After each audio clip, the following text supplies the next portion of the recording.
乡亲啊，春仔鱼大出咯！宜兰苏澳符合标准的第一尾乌昂床出现咯，200公斤重，抢到头香的渔民欢喜甲袂顾哩。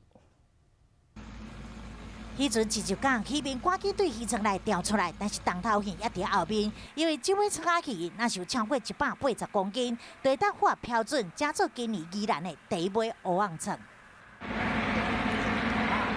200.6公斤成功达到标准，伊就是宜兰第一尾乌昂床。今仔日拄啊经过鉴定委员的鉴定吼，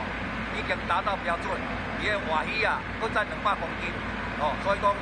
伊已经符合咱苏澳吼、南方澳吼第一位就对啦。这位乌昂床是由苏澳渔船专枪量168号，拜三暗时伫钓鱼台海域掠到的，船顶渔民拢非常欢喜。除了是一个好彩头以外，因为今年东港第一尾乌昂床拍卖价销袂歹，创下每公斤9000块的纪录。今年宜兰第一尾乌昂床伫拜六要公开拍卖，到底价销如何，互人真期待。